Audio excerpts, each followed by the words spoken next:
Dear students, today we will learn about communication skill. बच्चों, आज हम अपनी एक नई यूनिट स्टार्ट कर रहे हैं कम्युनिकेशन स्किल। और कम्युनिकेशन स्किल में हम जानेंगे बच्चों what is communication and different methods of communication. Communication skill का फर्स्ट सेशन स्टार्ट कर रहे हैं बच्चों। सबसे पहला इस सेशन में क्वेश्चन आता है बच्चों, व्हाट इज कम्युनिकेशन? कम्युनिकेशन क्या है? Communication means sharing. कम्युनिकेशन शब्द लैटिन भाषा के कम्युनिकेयर से लिया गया है, जिसका अर्थ है शेयर करना, मीन्स साझा करना। शेयर मीन्स बांटना। सूचनाओं का आदान प्रदान करना, सूचनाओं का आदान प्रदान करना कम्युनिकेशन कहलाता है। इस प्रक्रिया में सूचना भेजने वाले को सेंडर और रिसीव करने वाले को रिसीवर कहते हैं बच्चों। सूचना आदान प्रदान करने के चैनल को माध्यम या मीडियम कहते हैं। सूचनाओं का आदान प्रदान मौखिक भी हो सकता है बच्चों, बोलकर, लिखकर जैसे मेल वगैरह करते हो, या फिर हाव भाव के माध्यम से। जब हम आमने सामने होते हैं, जो हमारा फेस टू फेस कम्युनिकेशन होता है, उसमें हाव भाव के माध्यम से भी कम्युनिकेशन हो सकता है देखकर। किसी भी संचार में, कम्युनिकेशन में मैसेज छोटा और स्पष्ट होना चाहिए। नीचे डायग्राम में बच्चों कम्युनिकेशन को दिखाया गया है कि कम्युनिकेशन दो पर्सन के बीच में भी हो सकता है और किन्हीं दो डिवाइस के बीच में भी हो सकता है, और उनमें से एक सेंडर होगा और एक रिसीवर होगा। तो ये हमने कम्युनिकेशन को जाना बच्चों। अब बात करते हैं कम्युनिकेशन के कितने भाग हैं। कम्युनिकेशन के 3 भाग हैं बच्चों, ट्रांसमिटिंग, लिसनिंग एंड फीडबैक। सबसे पहले बात करते हैं ट्रांसमिटिंग की। ट्रांसमिटिंग में सेंडर इंफॉर्मेशन को एक माध्यम से दूसरे माध्यम तक ट्रांसमिट करता है। सेकंड जो है हमारा बच्चों लिसनिंग। लिसनिंग की बात करते हैं। रिसीवर जो है वो मैसेज को रिसीव करता है और उसको सुनता है और समझता है, लिसनिंग करता है वो उसकी। और उसके बाद थर्ड पार्ट आता है बच्चों फीडबैक। फीडबैक जो होता है बच्चों, संदेश को सुनने के बाद रिसीवर संदेश को सुनेगा, समझेगा और उसके बाद उसका उत्तर देता है, उसे फीडबैक कहते हैं। एक एग्जाम्पल के थ्रू जानते हैं बच्चों कि एक शॉपकीपर के पास, एक दुकानदार के पास एक कस्टमर जाता है। ग्राहक उस दुकानदार के पास जाकर बोलता है कि क्या आपके पास ब्यूटी थेरेपिस्ट की किताब है। मीन्स कि वो दुकान किताब जो है बुक सेलर है, बुक शॉप पे जाता है और ग्राहक, और उसके बाद उस शॉपकीपर से पूछता है कि आपके पास बुक थेरेपिस्ट, ब्यूटी थेरेपिस्ट की किताब है जो national council of education research and training के द्वारा पब्लिश की गई थी। तब विक्रेता कहता है मुझे देखने दो। शॉपकीपर बोलता है कि मुझे देखने दो, जांचने दो। इस कम्युनिकेशन में सेंडर जो है ग्राहक है, कस्टमर है, और विक्रेता जो है बच्चों, शॉपकीपर जो है वो लिसनर है, और जो कम्युनिकेशन का टॉपिक है वो है बुक। तो इस तरह से हमने कम्युनिकेशन के भागों को जाना कि बुक किस तरह से, कौन कस्टमर सेंडर है और लिसनर जो है हमारा वो शॉपकीपर है, और कम्युनिकेशन का टॉपिक बुक है। नेक्स्ट बात करते हैं बच्चों कम्युनिकेशन के तत्व। मेन जो कम्युनिकेशन के तत्व आते हैं, सबसे पहला आता है सेंडर। सेंडर वह पर्सन होता है जो संदेश को भेजता है, इंफॉर्मेशन को सेंड करने वाला सेंडर। वह जानकारी, वह इंफॉर्मेशन जिसका आदान प्रदान किया जाना है, वह मैसेज कहलाती है बच्चों। थर्ड पॉइंट आता है चैनल। जिस साधन के माध्यम से जानकारी को, संदेश को, इंफॉर्मेशन को भेजा जाएगा सेंडर से रिसीवर के पास, वह साधन जो होगा वह चैनल या मीडियम कहलाएगा। जैसे कि अगर टेलीफोन कॉल, हम टेलीफोनिकली कॉल करते हैं तो मोबाइल, आपका फोन जो है वो आपका कम्युनिकेशन का साधन होगा। या फिर हम मोबाइल फोन के थ्रू ईमेल वगैरह करते हैं तो वो भी आप उस टाइम मोबाइल फोन आपका चैनल होगा। और अगर हम नॉर्मल टेलीफोनिकली कॉल करते हैं तो टेलीफोन आपका इसमें चैनल होगा। अगर हम कंप्यूटर के थ्रू मेल कर रहे हैं तो उस टाइम पर चैनल आपका कंप्यूटर और इंटरनेट होगा बच्चों। अब बात करते हैं रिसीवर की। फोर्थ पॉइंट, रिसीवर वो पर्सन होगा जो मैसेज को रिसीव करता है। वह व्यक्ति जो संदेश को प्राप्त करता है वह रिसीवर कहलाएगा। फीडबैक, रिसीवर संदेश को सुनेगा, समझेगा और उसके बाद उसका वापस उत्तर देगा, तो उसे फीडबैक कहते हैं बच्चों।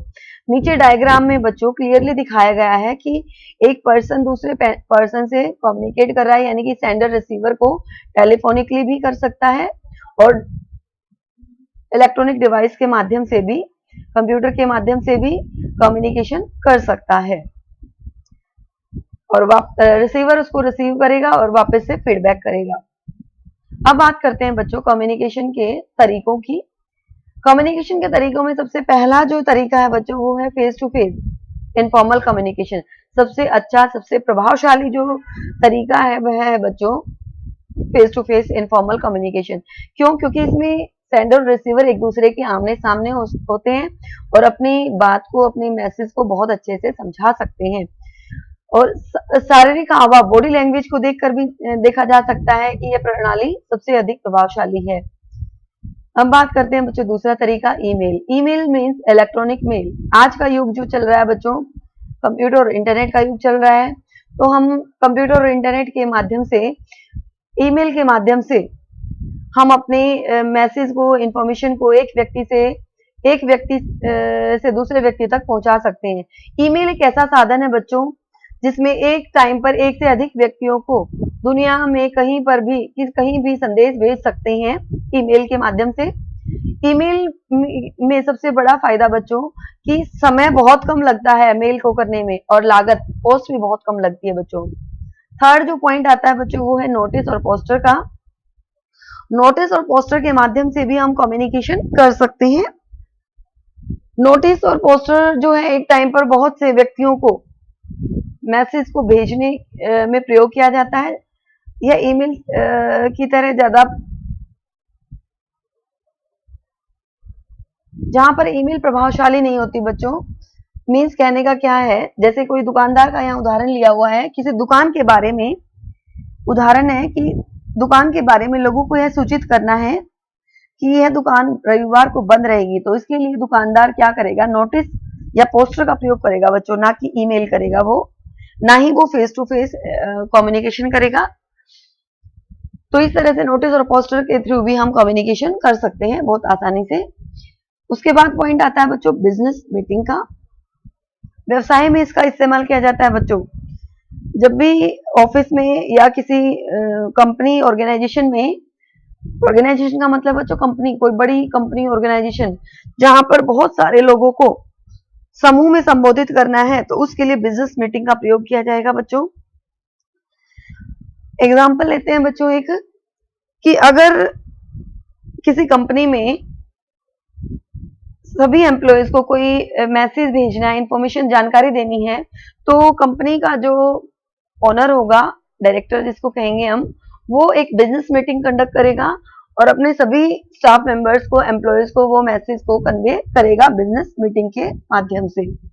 तो ये भी एक तरीका था बच्चों कम्युनिकेशन का। अब बात करते हैं, और भी काफी सारे तरीके हैं बच्चों, जैसे कि आजकल हम सोशल नेटवर्किंग यूज करते हैं, Facebook, Instagram, YouTube, Twitter, WhatsApp etcetera. तो इनके माध्यम से भी हम अपनी पोस्ट को भेज सकते हैं, अपने इंफॉर्मेशन को, मैसेज को कन्वे कर सकते हैं लोगों तक। न्यूज भी बहुत अच्छा तरीका है बच्चों कम्युनिकेशन का। मोबाइल फोन के माध्यम से भी हम, मोबाइल फोन में हम वीडियो कॉलिंग के माध्यम से भी और ऑडियो कॉल के माध्यम से भी मैसेज को, इंफॉर्मेशन को भेज सकते हैं। और लास्ट है बच्चों ब्लॉग के माध्यम से। ब्लॉग क्या होता है बच्चों, एक ऑनलाइन हम अपने मैसेज को, इंफॉर्मेशन को टाइप करेंगे और उसके बाद हम उसको ऑनलाइन पोस्ट करेंगे लोगों के पास। तो ब्लॉग के माध्यम से भी हम कम्युनिकेशन कर सकते हैं। अब बात करते हैं बच्चों कम्युनिकेशन के सही माध्यम का चयन किस प्रकार कर सकते हैं हम, कि हम कौन सा माध्यम यूज करें, चैनल यूज करें, हम फोन के थ्रू करें, हम मेल के थ्रू करें या बिजनेस मीटिंग के थ्रू करें। वो डिपेंड करेगा बच्चों आपकी सूचना के प्रकार पर। आपकी सूचना किस प्रकार की है, उसकी तात्कालिकता पर, वो कितनी जरूरी है, उसकी प्राथमिकता पर, उसकी इंपोर्टेंस पर डिपेंड करेगा बच्चों। अगर आपकी सूचना बहुत जल्दी भेजी जानी है, इतनी जरूरी है कि वो स्पीड में जल्दी जानी चाहिए, तो आप ऑडियो कॉल करके, वीडियो कॉल करके भी अपनी सूचना को, मैसेज को भेज सकते हो, या फिर आप ईमेल के थ्रू भी भेज सकते हो। अगर कोई बिजनेस कंपनी है तो उसमें आप बिजनेस मीटिंग के थ्रू भी भेज सकते हो। वो डिपेंड करेगा बच्चों सूचना के प्रकार पर और सूचना की प्राथमिकता और तात्कालिकता पर कि आप कौन सा माध्यम का चयन करोगे। अब बच्चों कुछ मैं मल्टीपल चॉइस क्वेश्चन डिस्कस कर रही हूँ आपसे। सबसे पहला क्वेश्चन है, निम्न में से कौन सा संचार प्रक्रिया में संचार का तत्व नहीं है। जो हमने संचार के तत्व डिस्कस किए थे पीछे, चैनल भी था बच्चों, रिसीवर भी था, सेंडर भी था, लेकिन टाइम जो है संचार का तत्व नहीं है, तो आंसर आएगा बच्चों टाइम। नेक्स्ट क्वेश्चन है बच्चों, आपके काम पर छुट्टी देने की आवश्यकता है तो आप उसके लिए कौन सी विधि का प्रयोग करेंगे, कम्युनिकेशन की कौन सी विधि का प्रयोग करेंगे। आप ईमेल के थ्रू करेंगे, पोस्टर के थ्रू अपनी ईमेल छुट्टी का मैसेज देंगे, या न्यूज लेटर के थ्रू या ब्लॉग के थ्रू। बच्चों देखो बच्चों, हम पोस्टर, न्यूज लेटर और ब्लॉग के थ्रू अपनी छुट्टी की इंफॉर्मेशन अपने ऑफिस में नहीं भेज सकते। हम ईमेल के थ्रू अपनी छुट्टी की इंफॉर्मेशन अपने ऑफिस में भेज सकते हैं, तो इसीलिए आंसर आएगा बच्चों ईमेल, इलेक्ट्रॉनिक मेल। तो बच्चों आज की वीडियो में हमने जाना व्हाट इज कम्युनिकेशन, कम्युनिकेशन क्या है और कम्युनिकेशन के विभिन्न भाग।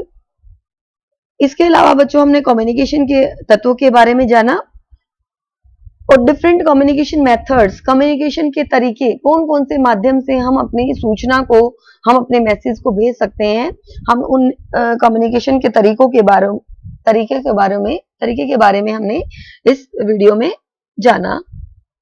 अगली वीडियो में फिर मिलते हैं बच्चों, तब तक के लिए bye and thank you so much.